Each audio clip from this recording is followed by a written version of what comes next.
إن الحمد لله نحمده ونستعينه ونؤمن به ونتوكل عليه ونعوذ بالله من شرور أنفسنا ومن سيئات أعمالنا من يهده الله فلا مضل له ومن يضلل فلا هادي له وأشهد أن لا إله إلا الله وحده لا شريك له وأشهد أن محمدا عبده ورسوله أرسله بالهدى ودين الحق ليظهره على الدين كله ولو كره المشركون اللهم صل على محمد وعلى آل محمد كما صليت على إبراهيم وعلى آل إبراهيم إنك حميد مجيد وبارك على محمد وعلى آل محمد كما باركت على إبراهيم وعلى آل إبراهيم إنك حميد مجيد أما بعد فإن خير الحديث كتاب الله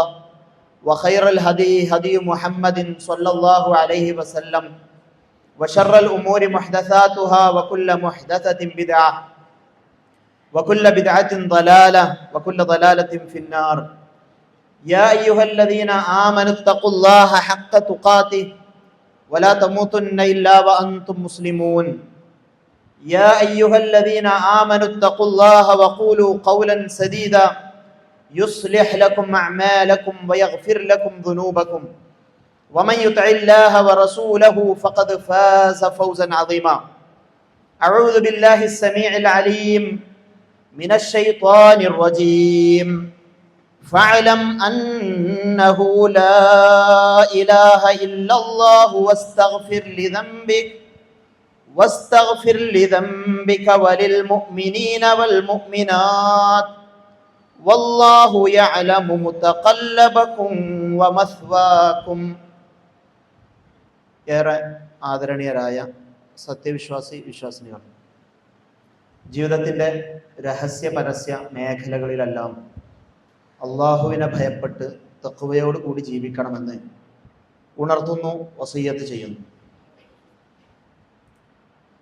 റസൂൽ സല്ലല്ലാഹു അലൈഹി വസല്ലമ നബിയായി, പ്രവാചകനായി മക്കയിലേക്ക് നിയോഗിക്കപ്പെടുന്ന സമയത്തും അതിനു മുൻപുള്ള ജാഹിലിയ കാലഘട്ടത്തിലുമെല്ലാം മക്കയിലുണ്ടായിരുന്ന ആളുകൾ അള്ളാഹുവിൽ വിശ്വസിച്ചിരുന്നു. അവർ അള്ളാഹുവിൽ, പ്രപഞ്ചത്തിന്റെ രക്ഷിതാവിൽ അവർ വിശ്വസിച്ചിരുന്നു. അത് വെറുതെ പറയുന്ന ഒരു കാര്യമല്ല. മറിച്ച് ഖുർആൻ സൂറത്തുൽ അൻകബൂത്തിന്റെ 61-ാമത്തെ ആയത്തിലൂടെ പറഞ്ഞു തരാണ്, വലഇൻ സഅൽതഹും മൻ ഖലഖസ് സമാവാതി വൽ അർദ വസഖറ അശ്-ശംസ വൽ ഖമർ ലയഖൂലുന്നല്ലാഹ്.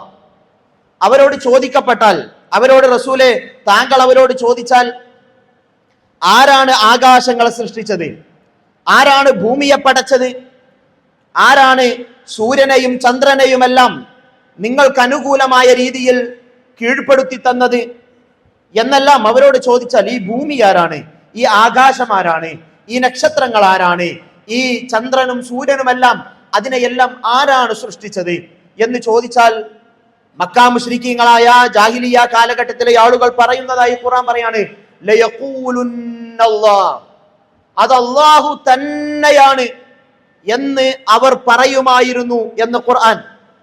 ഒരു വേള പ്രതിസന്ധികളുടെ മരണമുഖത്ത് അവരെത്തിപ്പെടുന്ന സന്ദർഭങ്ങളിൽ, അവർ കുടുങ്ങി എന്ന് അവർ മനസ്സിലാക്കുന്ന സന്ദർഭങ്ങളിൽ അവര് അള്ളാഹുവിനോട് മാത്രം പ്രാർത്ഥിച്ചിരുന്നു എന്നതും ഖുർആൻ തന്നെ നമുക്ക് മുന്നിൽ തുറന്നു വെക്കുന്നുണ്ട്. ഫൈദാ റകിബൂ ഫിൽ ഫുൽകി ദഅവുല്ലാഹ മുഖ്ലിസീന ലഹുദ്ദീൻ. അവർ ഈ കപ്പലുകളിൽ കയറി യാത്ര ചെയ്യുന്ന സന്ദർഭങ്ങളിൽ, കപ്പൽ കാറ്റിലും കോളിലും പെട്ട് ഇളകിമറിയുന്ന സാഹചര്യങ്ങളിൽ അവർ അള്ളാഹുവിനോട് നിഷ്കളങ്കരായി, വിനയാന്വിതരായി അള്ളാഹുവിനോട് മാത്രം പ്രാർത്ഥിച്ചു വരുന്ന ആളുകളായിരുന്നു മക്കാ മുശ്രിക്കീങ്ങളായ ആളുകൾ എന്ന് അല്ലാഹു സുബ്ഹാനഹു വ തആല നമ്മളോട് പറയാണ്. പിന്നെ അവർക്കുള്ള പ്രശ്നം എന്തായിരുന്നു? എന്തുകൊണ്ടാണ് അല്ലാഹു സുബ്ഹാനഹു വ തആല അവരിലേക്ക് പ്രവാചകന്മാരെ നിയോഗിക്കുവാനുള്ള കാരണം? അതിന് കാരണമായിക്കൊണ്ട് നമുക്ക് പ്രവാചകന്റെ ചരിത്രത്തിൽ നിന്ന് മനസ്സിലാകുന്നത്, ഖുർആനിൽ നിന്നും ഹദീസിൽ നിന്നും മനസ്സിലാകുന്നത്, അവർ അള്ളാഹുവിൽ വിശ്വസിച്ചിരുന്നു എന്നതോടൊപ്പം, അള്ളാഹുവിനെ അംഗീകരിച്ചിരുന്നു എന്നതോടൊപ്പം, അവർ പല മഹാന്മാരെയും പല വസ്തുക്കളെയും മറ്റു പല സാധനങ്ങളെയുമെല്ലാം അവർ ദൈവമായി കാണുകയും അവയിൽ ദിവ്യത്വം ആരോപിക്കുകയും അവയോട് വിളിച്ചു പ്രാർത്ഥിക്കുകയും സഹായം തേടുകയുമെല്ലാം ചെയ്തിരുന്നു എന്നതാണ്. അത് നമുക്ക് അവരുടെ നിലപാടുകളായിക്കൊണ്ട് ഹദീസുകളിലും ഖുർആനിലും കാണാൻ കഴിയും. അവര് കഅബാലയത്തെ ത്വവാഫ് ചെയ്യുന്ന സമയത്ത് പറഞ്ഞിരുന്ന തൽബിയത്ത് റസൂൽ സല്ലല്ലാഹു അലൈഹി വസല്ലമ പറഞ്ഞു തന്നിട്ടുണ്ട്. ലബ്ബൈക് അല്ലാഹുമ്മ ലബ്ബൈക് ലബ്ബൈക ലാ ശരീക ലക ലബ്ബൈക്. ഇത് നമ്മളും പറയുന്നത് തന്നെയാണ്. അല്ലാഹുവേ, ഇതാ ഞങ്ങൾ നിനക്ക് ഉത്തരം ചെയ്തുകൊണ്ട് ഈ വിശുദ്ധ കഅബാലയത്തിന്റെ മുന്നിലേക്ക് വന്നിരിക്കുന്നു. അല്ലാഹുവേ, നീ അല്ലാതെ ഒരു ആരാധ്യനുമില്ല, നിന്റെ വിളിക്ക് ഞങ്ങൾ ഉത്തരം ചെയ്തിരിക്കുന്നു എന്ന് പറഞ്ഞിട്ട് അവര് പറയാണ്, ഇല്ലാ ശരീകൻ ഹുവ ലക തംലികുഹു വമാ മലക്. പടച്ചോനെ, നിനക്കെന്നാൽ ചില പങ്കുകാരുണ്ട്, നിനക്കൊരു പങ്കുകാരുമില്ല എന്ന് പറഞ്ഞിട്ട് അവർ പറയാണ്, പടച്ചോനെ, നിനക്ക് ചില പങ്കുകാരുണ്ട്, ആ പങ്കുകാർ നിനക്ക് കൊടുത്ത കഴിവാണ്, നീയാണ് അവർക്ക് കഴിവ് കൊടുത്തത്, അവർക്ക് നീ കൊടുത്ത കഴിവിൽ നിന്നാണ് ഞങ്ങൾ അവരോട് ചോദിക്കുന്നത് എന്നവർ പറഞ്ഞിരുന്നു. ഇതൊരു പ്രശ്നമാണ്, ഇത് വലിയ ഒരു പ്രശ്നമാണ്. ഈ പ്രശ്നമാണ് അള്ളാഹു റസൂൽ സല്ലല്ലാഹു അലൈഹി വസല്ലമയെ അള്ളാഹുവിനെ അംഗീകരിച്ചിരുന്നവരായിരുന്നിട്ട് പോലും അവരുടെ വിശ്വാസങ്ങളിൽ മാലിന്യം കടന്നുകൂടിയത് കൊണ്ടാണ് അള്ളാഹുവിന് പുറമെ ചില ആളുകൾ, അള്ളാഹു കൊടുത്ത കഴിവുള്ള ആളുകളുണ്ട് എന്ന് വിശ്വസിച്ചുകൊണ്ട് അവരോട് തേടുകയും പ്രാർത്ഥിക്കുകയും ചെയ്തിരുന്ന, അവയുടെ രൂപങ്ങൾ ഉണ്ടാക്കുകയും അവയുടെ മുന്നിൽ ആരാധനകൾ അർപ്പിക്കുകയും ചെയ്തിരുന്ന ഒരവസ്ഥയുണ്ടായിരുന്നു എന്നതുകൊണ്ടാണ് അള്ളാഹു അവരിലേക്ക് റസൂൽ സല്ലല്ലാഹു അലൈഹി വസല്ലമയെ നിയോഗിക്കുവാനുള്ള ഒരു കാരണം. മറ്റൊരു പ്രഖ്യാപനം, അവർ പറയുന്ന മറ്റൊരു പ്രഖ്യാപനം നമുക്ക് കാണാൻ കഴിയും. മാ നഅ്ബുദുഹും ഇല്ലാ ലിയുഖർരിബൂനാ ഇലല്ലാഹി സുൽഫാ. ഞങ്ങൾ ഈ അള്ളാഹുവിന് പുറമെയുള്ള ഈ മഹാന്മാരെയും ഈ വസ്തുക്കളെയും എല്ലാം വിളിച്ചു പ്രാർത്ഥിക്കുവാനുള്ള കാരണം അവർ ഞങ്ങളെ അള്ളാഹുവിലേക്ക് അടുപ്പിക്കും എന്നതുകൊണ്ടാണ്. ഞങ്ങൾ നേരിട്ട് അള്ളാഹുവിനോട്, ഈ പ്രപഞ്ചത്തിന്റെ ഉടയതമ്പുരാനോട് പ്രാർത്ഥിക്കുവാൻ അർഹതയുള്ള ആളുകളല്ല. അതുകൊണ്ട് തന്നെ ഞങ്ങൾ അള്ളാഹുവിലേക്ക് ഞങ്ങളെ അടുപ്പിക്കുന്ന ആളുകളോട് തേടുകയാണ് എന്നവർ പറയാറുണ്ടായിരുന്നു. ഇത് പ്രശ്നമാണ്. ഇത് ജാഹിലിയ്യ കാലഘട്ടത്തിൽ അവർക്കുണ്ടായിരുന്ന വിശ്വാസ വൈകല്യമാണ്.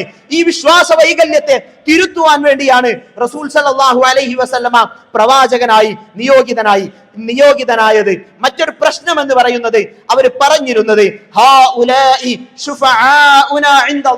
ഞങ്ങൾ ഇവരോടൊക്കെ വിളിച്ചു പ്രാർത്ഥിക്കുമ്പോ ഇവർ ഞങ്ങൾക്ക് അള്ളാഹുവിന്റെ മുന്നിൽ ഞങ്ങൾക്ക് വേണ്ടി ശുപാർശ പറയുമെന്ന വിശ്വാസമുണ്ടായിരുന്നു അവർക്ക്. പടച്ചോനെ, ഇതെന്റെ ആളാണ്, ഇവൻ എന്നോട് വിളിച്ചു തേടിയിരുന്ന ആളാണ്, ഇവൻ എന്നോട് കാര്യങ്ങൾ പറഞ്ഞിരുന്നവനാണ്, പടച്ചോനെ അവനെ സ്വർഗത്തിലാക്കണം, അവനെ നരകത്തിൽ നിന്ന് മോചിപ്പിക്കണം എന്ന വിശ്വാസം, ഇവർക്ക് വേണ്ടി ശുപാർശ പറയുമെന്ന വിശ്വാസം അവർക്കുണ്ടായിരുന്നു. ഇതൊരു പ്രശ്നമാണ്. ഇത് ജാഹിലിയ്യ കാലഘട്ടത്തിന്റെ പ്രശ്നമാണ്. ആ പ്രശ്നത്തെ പരിഹരിക്കുവാൻ വേണ്ടി തന്നെയാണ് റസൂൽ സല്ലല്ലാഹു അലൈഹി വസല്ലമ കടന്നു വന്നത് എന്നത് ഗൗരവമാണ്. ഞാൻ ചോദിക്കുന്നത്, ഇത്തരത്തിലുള്ള വിശ്വാസങ്ങൾ, ഇതേ വികല വിശ്വാസങ്ങൾ നമ്മൾ ഇന്നും നമ്മളുടെ നാട്ടിൽ നമ്മളുടെ ആളുകളുടെ നാവിലൂടെ കേൾക്കുന്നില്ലേ? ഞങ്ങൾ മഹാന്മാരോട്, ഞങ്ങൾ പ്രവാചകന്മാരോട്, ഞങ്ങൾ ഇന്ന ഉപ്പുപ്പമാരോട്, ഇന്ന ഉമ്മുമ്മമാരോട് ഞങ്ങൾ തേടുന്നത്, ഞങ്ങൾ ചോദിക്കുന്നത്, ഞങ്ങൾ അവരോട് സഹായം ചോദിക്കുന്നത്, അത് ഞങ്ങളെ അള്ളാഹുവിലേക്ക് അടുപ്പിക്കുവാൻ വേണ്ടിയാണ്. ഞങ്ങൾ അവരോട് ചോദിക്കുന്നത് അള്ളാഹു കൊടുത്ത കഴിവിൽ നിന്നാണ്. അള്ളാഹുവിന്റെ മുന്നിൽ ഞങ്ങൾക്ക് വേണ്ടി ശുപാർശ പറയുവാനാണ് എന്ന് പറയുന്നവർ ഇന്നും നമ്മളുടെ നാട്ടിലുണ്ടാകുമ്പോ അവർക്ക് നേരിന്റെ സത്യ വെളിച്ചം പറഞ്ഞു കൊടുക്കേണ്ടത്, അത് ഉറക്കെ പ്രഖ്യാപിക്കേണ്ടത് അശ്ഹദു അല്ലാ ഇലാഹ ഇല്ലല്ലാഹ് എന്ന് പറയുന്ന ഓരോരുത്തരുടെയും ഉത്തരവാദിത്തമല്ലേ? എന്താണ് ഷഹാദ? ഷഹാദ എന്ന് പറഞ്ഞാൽ ഞാൻ പ്രഖ്യാപിക്കുന്നു എന്നാണ്. ഞാൻ ഒളിച്ചു വെക്കുന്നു എന്നല്ല, ഞാൻ മറച്ചു പിടിക്കുന്നു എന്നല്ല, ഞാൻ ആരോടും പറയാതിരിക്കുന്നു എന്നല്ല. അശ്ഹദു, ഞാൻ പ്രഖ്യാപിക്കുന്നു എന്നതാണ് അതിന്റെ അർത്ഥം.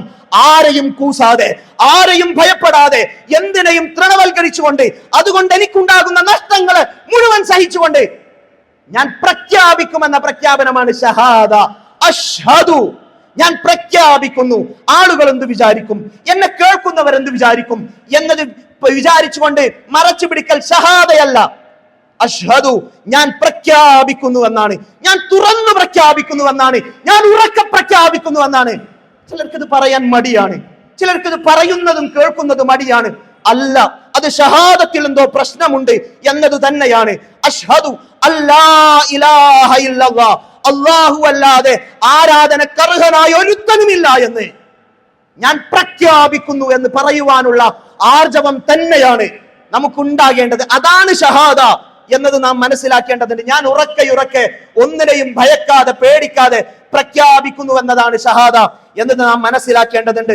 റസൂൽ സല്ലല്ലാഹു അലൈഹി വസല്ലമയുടെ കാലഘട്ടത്തിൽ ആരാധിക്കപ്പെട്ടിരുന്ന ആരാധ്യന്മാരുണ്ടായിരുന്നു. ഒന്ന് ഹുബിലിനോട് അവര് ചോദിച്ചിരുന്നത്, അവര് പ്രാർത്ഥിച്ചിരുന്നത് എന്തിനാണെന്ന് ചോദിച്ചാല് ഹുബിൽ കഅബാലയത്തിന് മുന്നിലുണ്ടായിരുന്ന ഒരു വിഗ്രഹമായിരുന്നു. അതിൽ പല ദിവ്യത്വങ്ങളും അവർ അവരോധിച്ചിരുന്നു. അതിന്റെ മുന്നിൽ ഒരു അമ്പുണ്ടാകുമായിരുന്നു. ആ അമ്പിൽ പിടിച്ചുകൊണ്ട് അവര് യാത്ര പോകുന്ന സമയത്ത് അതിന്റെ മുന്നിൽ സത്യം ചെയ്യും. കല്യാണത്തിന്റെ സമയത്ത് സത്യം ചെയ്യും. ഒരു കുഞ്ഞുണ്ടായാൽ അതിന്റെ മുന്നിൽ പോയി സത്യം ചെയ്യും. മറ്റൊന്ന് ലാത്തയായിരുന്നു. ലാത്തയെ പറ്റി അവർ വിചാരിച്ചിരുന്നത് അവർക്ക് ബറക്കത്തും റിസ്ക്കും എല്ലാം നൽകിയിരുന്നത് ലാത്തയാണ് എന്നായിരുന്നു. ഉസ്സയോട് അവർ ആരാധിച്ചിരുന്നു. ഉസ്സയെ പറ്റി അവർ വിചാരിച്ചിരുന്നത് അവരെ സംരക്ഷിക്കുന്നതും അവരെ പ്രൊട്ടക്ട് ചെയ്യുന്നതും അവർക്ക് സഹായങ്ങൾ നൽകുന്നതും ഉസ്സയായിരുന്നു എന്നാണ്. മനാത്തയോട് അവർ തേടിയിരുന്നു. മനാത്തയെ പറ്റി അവർ വിചാരിച്ചിരുന്നത് അവർക്കുണ്ടാകുന്ന വിധികളും പ്രയാസങ്ങളും പ്രശ്നങ്ങളൊക്കെ തട്ടിമാറ്റുന്നത് മനാത്തയായിരുന്നു എന്നാണ്. അള്ളാഹുവിൽ വിശ്വസിക്കുന്ന ഒരു കൂട്ടം ആളുകൾ, ഈ പ്രപഞ്ചത്തിന്റെ ഉടയതമ്പുരാൻ അള്ളാഹുവാണെന്ന് വിചാരിക്കുന്ന ആളുകൾ, പക്ഷേ തങ്ങളുടെ പ്രശ്നങ്ങളിൽ, തങ്ങളുടെ ജീവിതത്തിലെ പ്രതിസന്ധികളിൽ തങ്ങളെ സംരക്ഷിക്കുവാൻ ചില ചോട്ടാ ദൈവങ്ങൾ ഉണ്ട് എന്ന് വിചാരിച്ചിരുന്ന ചില ആളുകൾ, അവരിലേക്ക് വന്നുകൊണ്ടാണ് റസൂൽ സല്ലല്ലാഹു അലൈഹി വസല്ലമ പറയുന്നത്, ലാ ഇലാഹ ഇല്ലല്ലാഹ്, ഒരു ആരാധ്യനുമില്ല അല്ലാഹു അല്ലാതെ എന്ന് റസൂൽ സല്ലല്ലാഹു അലൈഹി വസല്ലമ പ്രഖ്യാപിക്കുന്നത്. അതിന്റെ അർത്ഥം ലാ റബ്ബ ഇല്ലല്ലാഹ് എന്നായിരുന്നെങ്കിൽ, അല്ലാഹു അല്ലാതെ ഒരു റബ്ബില്ല എന്നായിരുന്നെങ്കിൽ അവർ പ്രശ്നമുണ്ടാക്കുമായിരുന്നില്ല.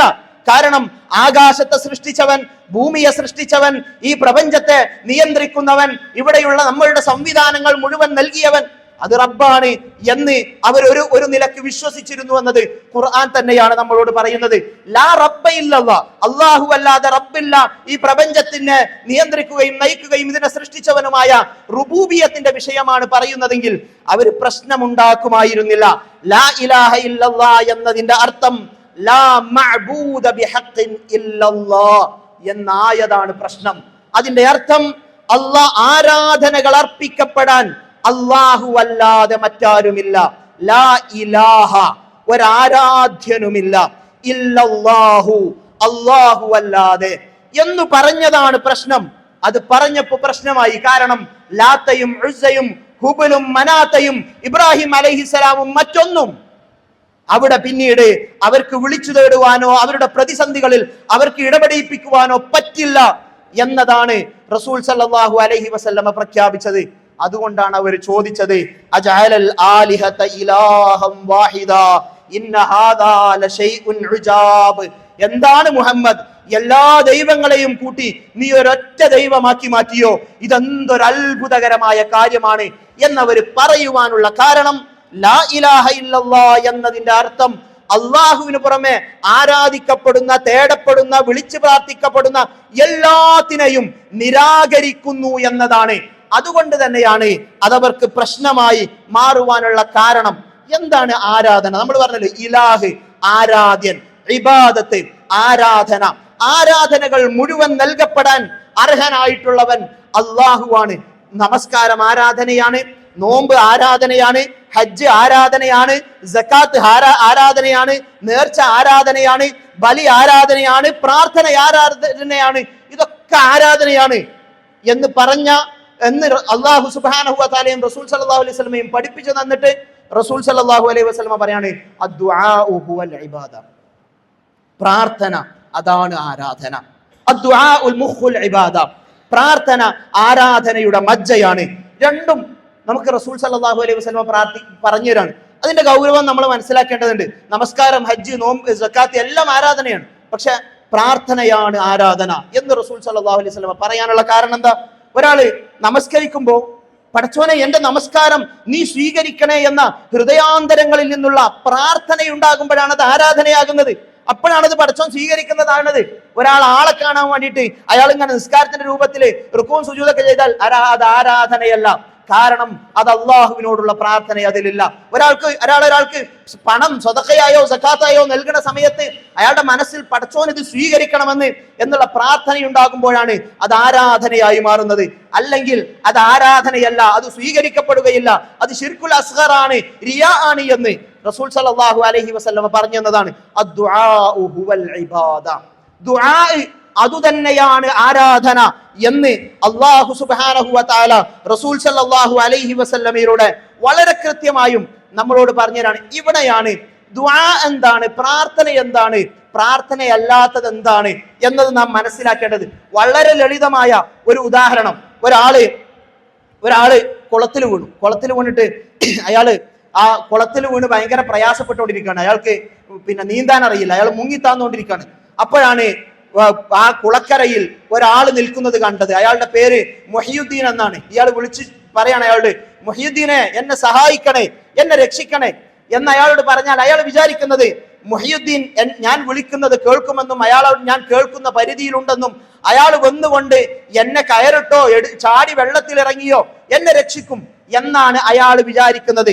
അങ്ങനെ ഒരാളോട് സഹായം ചോദിച്ചാൽ അതൊരിക്കലും പ്രാർത്ഥനയായി മാറുന്നില്ല. എന്നാൽ അയാൾ അതിൽ നിന്ന് രക്ഷപ്പെട്ടു. പിന്നീട് ഒരു ദിവസം വീണ്ടും അയാൾ ആ കുളത്തിൽ വീണു. ആ കുളത്തിൽ വീണ സമയത്ത് അവിടെ രക്ഷിക്കാനായി മനുഷ്യന്മാരും ഉണ്ടായിരുന്നില്ല, അവിടെ മുഹിയുദ്ദീൻ ഉണ്ടായിരുന്നില്ല. പക്ഷേ മുഹിയുദ്ദീൻ ശൈഖായി മാറി എന്ന് നമ്മൾ വിചാരിക്കാം. അയാൾ വിചാരിക്കാൻ എന്നെ അന്ന് രക്ഷിച്ചത് മുഹിയുദ്ദീൻ അല്ലേ, ഇന്ന് അദ്ദേഹം വലിയ മുഹിയുദ്ദീൻ ശൈഖായി മാറിയില്ലേ, ഞാനിതാ മുഹിയുദ്ദീൻ ശൈഖയെ രക്ഷിക്കണേ എന്ന് അയാൾ പറയുമ്പോ മുഹിയുദ്ദീൻ ശൈഖ് അയാളെ കേൾക്കുന്നില്ല. മുഹിയുദ്ദീൻ ശൈഖ് നേരിട്ട് വന്ന് അയാളെ സഹായിക്കാൻ അയാളുടെ അടുത്തില്ല എന്ന് അയാൾക്കറിയാം. പക്ഷേ മുഹിയുദ്ദീൻ ശൈഖ് എങ്ങനെയോ എന്നെ രക്ഷിക്കും എന്നയാൾ വിചാരിക്കുന്നു. ഇതാണ് പ്രാർത്ഥന. അതിന് കൃത്യമായുമുള്ള വിശദീകരണം ഇങ്ങനെയാണ്: അദൃശ്യമായ നിലയിൽ സമർപ്പിക്കുകയും അദൃശ്യമായ നിലയിൽ കൈകാര്യം ചെയ്യപ്പെടുകയും ചെയ്യുന്നതെന്തോ അതാണ് പ്രാർത്ഥന. നമ്മൾ നേരിട്ട് ഒരാളുടെ കുളക്കരയിലുള്ള ഒരാളുടെ എന്നെ രക്ഷിക്കണേ എന്ന് പറയുമ്പോൾ അത് ദൃശ്യമായ രീതിയിലാണ്. അയാൾ കാണുന്നുണ്ട്, അയാൾ കേൾക്കുന്നുണ്ട്, അയാൾ നേരിട്ട് വന്ന് നമ്മളെ സഹായിക്കും എന്നാണ് നമ്മൾ വിചാരിക്കുന്നത്. എന്നാൽ അല്ലാഹുവേ രക്ഷിക്കണേ എന്ന് നാം പറയുമ്പോൾ ആ മനുഷ്യനെ പോലെയല്ല നമ്മൾ വിചാരിക്കുന്നത്. നമ്മൾ കാണാത്ത അല്ലാഹുവിലേക്കാണ് സമർപ്പിക്കുന്നത്. അദൃശ്യമായ രീതിയിലാണ് നമ്മൾ അതിനെ സമർപ്പിക്കുന്നത്. അദൃശ്യമായ നിലയിലാണ് എങ്ങനെയോ അല്ലാഹു എന്നെ സഹായിക്കും എന്നാണ് നമ്മൾ വിചാരിക്കുന്നത്. അതിന്റെ വഴികളൊന്നും നമുക്കറിയില്ല. ഇതാണ് പ്രാർത്ഥന. ഇങ്ങനെയുള്ള ഒരു തേട്ടം അല്ലാഹുവിനല്ലാതെ മറ്റാർക്കും സമർപ്പിക്കുവാൻ പാടില്ല എന്നതാണ് ലാ ഇലാഹ ഇല്ലല്ലാഹ് എന്നതിന്റെ അർത്ഥം.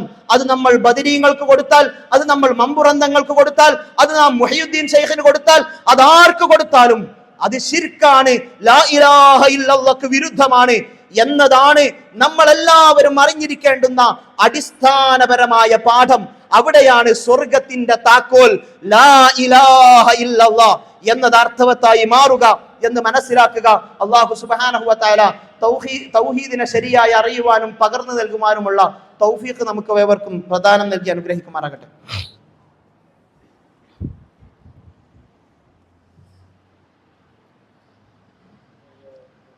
അൽഹംദുലില്ലാഹി വഹ്ദ വനസറ അബ്ദ വഹസമൽ അഹ്സാബ വഹ്ദ ഉസല്ലി വഉസല്ലിമു അലാ അഫ്ദലിസ് സ്വലാത്തി വഅസ്കസ് സലാമി വഅതമ്മത് തസ്ലീം അലാ നബിയിനാ മുഹമ്മദിൻ സ്വല്ലല്ലാഹു അലാ ആലിഹി വഅസ്ഹാബിഹി വസല്ലമ തസ്ലീമൻ കസീറ.